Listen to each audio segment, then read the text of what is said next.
bagi seorang muslim ya, dan juga muslim ya. Tentunya apalagi kita di yayasan di sini semua santri diwajibkan untuk mengikuti segala aktivitas dalam pembelajaran ya. Baik, sebelum kita masuk kepada materi, silakan duduknya dirapikan dulu ya. Alhamdulillah. Sebelum kita belajar, ada ketua kelasnya ada? Ketua kelasnya siapa? Oke. Silakan dipimpin untuk berdoa dulu.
Sebagai seorang muslim wajib adanya yang mengimani akan adanya atau akan datangnya kepastiannya, yaitu adalah hari akhir. Silakan dilihat di sini tujuan pembelajaran. Setelah mengikuti proses pembelajaran dengan menggunakan model cooperative learning, peserta didik dapat yang pertama, yang nomor satu, bahwa seorang murid harus iman kepada hari akhir dengan benar ya. Dari 10 ini kita tidak semuanya belajar secara bersama-sama ya, karena ini kita akan ada pertemuan sebanyak 2 pertemuan ya. Nah, bisa dilihat di sini diilustrasikan walaupun gambarnya kurang begitu jelas ya. Nah, ini adalah sebuah kejadian alam ya, yang merupakan tanda-tanda kebesaran Allah ya. Salah satunya adalah apa? Di sini ada perahu, ada rumah-rumah digenangi oleh air, dan ini adalah salah satu reruntuhan ya dari puing-puing rumah-rumah dan bangunan-bangunan. Kenapa? Terjadinya sebuah bencana alam, yaitu tsunami laut ya, atau masih di area laut tersebut, kemudian menimbulkan sebuah tsunami ya. Dari sini dunia atau alam ini beserta isinya akan hancur, tidak kekal. Hari itu disebut dengan hari akhir atau hari kiamat. Ini adalah salah satu contoh tanda-tanda kiamat juga, tetapi bukan kiamat kubro, melainkan kiamat sughra. Ya, baik. Kemudian nanti anak-anak sekalian, ini hanya sebagai stimulus saja ya, sebagai stimulus di mana kalian wajib memperhatikan beberapa materi yang nanti saya akan sampaikan, juga akan saya bagikan kepada anak-anak sekalian ya, mengenai materi pada hari ini ya. Nah, sebelumnya coba saya ingin bertanya dulu, ya, apa yang disebut dengan kiamat sugro? Kiamat kecil, bentuknya seperti apa? Banjir, tsunami, atau ya longsor, meninggalnya seseorang karena penyakit, atau meninggalnya manusia, beberapa manusia karena bencana. Itu yang disebut dengan kiamat sugro atau kiamat kecil. Sekarang kiamat kubro, apa yang disebut dengan kiamat kubro? Kiamat besar. Kiamat besar itu apa maksudnya? Hancurnya dunia, semesta alam, bumi, ya, makhluk hidup, bahkan planet yang ada di antariksa, di galaksi sana, semuanya ikutan hancur. Karena kejadian tersebut adalah kiamat kubro, kiamat yang besar, suatu kejadian kehancuran yang maha dahsyat, dan semua makhluk hidup termasuk manusia tidak bisa terhindar dari yang namanya kiamat kubro. 6 kelompok ya. Nanti dari mulai Nadia ke petugas samping kiri Nadia ya, berhitung sampai 6. Kemudian dari bilangan 6 diulang lagi ke bilangan 1. Kemudian nanti ke 6 lagi ke 1 lagi. Paham ya? Baik, coba mulai dari Nadia, silakan. 2, 3, 4, 5, 6. Tuh.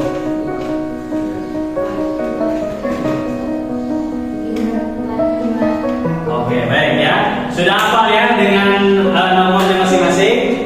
Oke, sudah. Sekarang saya perintahkan kalian untuk duduk dan tenang. Ya.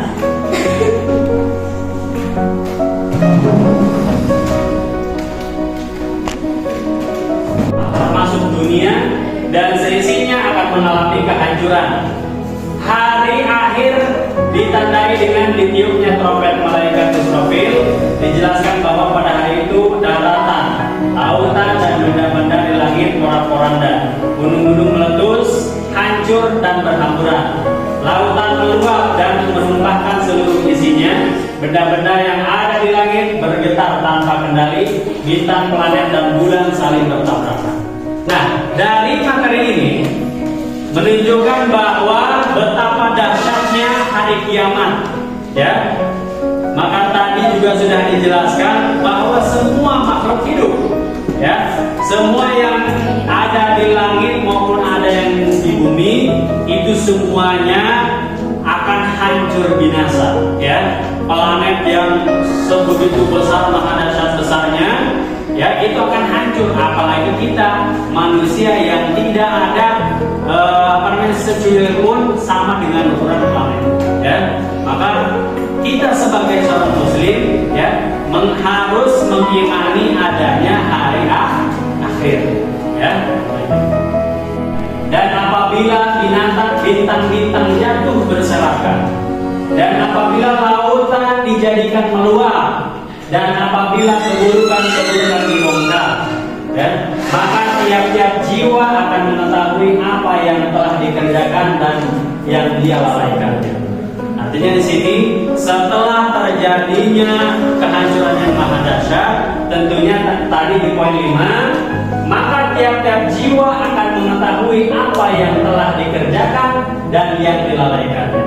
Nah, maksudnya apa? Amal perbuatan selama dia hidup akan dipertanggungjawabkan, yaitu nanti ketika di padang mahsyar, ya, semua manusia akan tahu berapa amal kebaikan dan berapa amal keburukan, ya. Itu pasti datang, tidak ada keraguan padanya. Nah, maka kita seorang muslim wajib tidak mengimani, percaya terhadap ayat tersebut. Wajib, karena apa? Karena ini adalah perkataan dari Allah Subhanahu wa Ta'ala. Dan siapa saja yang tidak percaya, yang tidak mengimani adanya hari kiamat, berarti keimanannya sedang rusak, tidak betul, ya. Nah, maka kita sebagai seorang muslim wajib iman kepada hari kiamat. Baik, itu mungkin penjelasan dari saya. Sekarang silahkan tunjuk, ya. Silahkan dari masing-masing kelompok tunjuk tutornya, ya, tutornya atau bukan ketua, ya, seorang penjelas. Nanti tugasnya adalah dapat menjelaskan ke teman sebangkunya, ya, teman sebangkunya dulu bisa menjelaskan, ya. Ustaz kasih waktu 2 menit untuk menentukan tutornya siapa.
Alhamdulillah. Tutornya di sini siapa tadi? Kelompok Mutia. Kemudian yang lainnya ada siapa? Indonesia. Kelompok 5? Randy. Kemudian sama Dila. Sekarang tadi yang tadi yang ngebahas kan dari kelompok lain, ya. Sekarang tutor yang ada di tempat menjelaskan materinya ke teman yang dari kelompok lain, ya. Kan tadi ngejelasin, sekarang ngejelasin lagi tadi ke teman-temannya, ya. Silakan.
kelompok 2 sudah mendengarkan dari kelompok yang lain ya.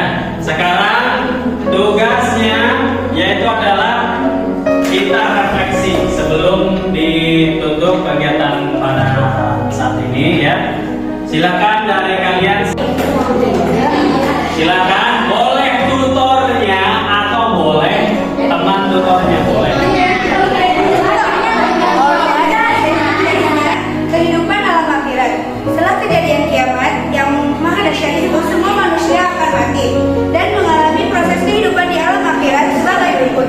Pertama, alam barzah, yaitu batas antara alam dunia dan alam akhirat yang merupakan alam penantian manusia sampai hari kiamat. Disinilah manusia akan didatangi oleh malaikat Munkar dan Nakir yang akan memberi pertanyaan diantaranya, yaitu siapa Tuhannya, siapa kita, siapa nabinya, dan apa kitabnya. Kemudian manusia mengalami siksa kubur atau sebaliknya menikmati kebahagiaan sebelum memasuki surga.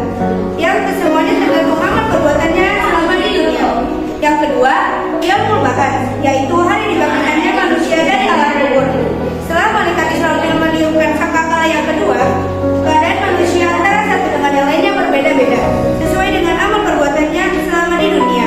Al-Hajj ayat 7 artinya, dan sungguh hari kiamat itu pasti akan datang, tidak akan ada keraguan padanya, dan sesungguhnya Allah akan membangkitkan siapapun yang ada di alam kubur.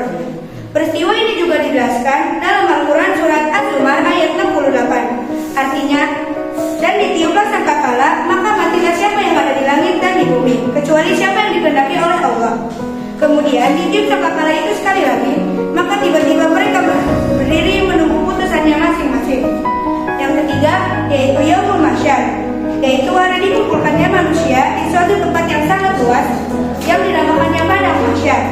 Peristiwa Yaumul Mahsyar dijelaskan dalam Quran surat Al-An'am ayat 22. Artinya, dan ingatlah hari yang di waktu itu kami menghimpun mereka semuanya, kemudian kami berkata kepada orang-orang musyrik, di manakah sembahan-sembahan kamu yang dulu kamu katakan untuk kami?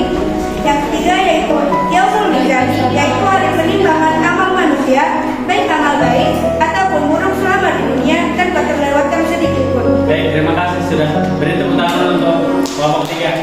Silakan, terima kasih. Selanjutnya ada kelompok yang lain.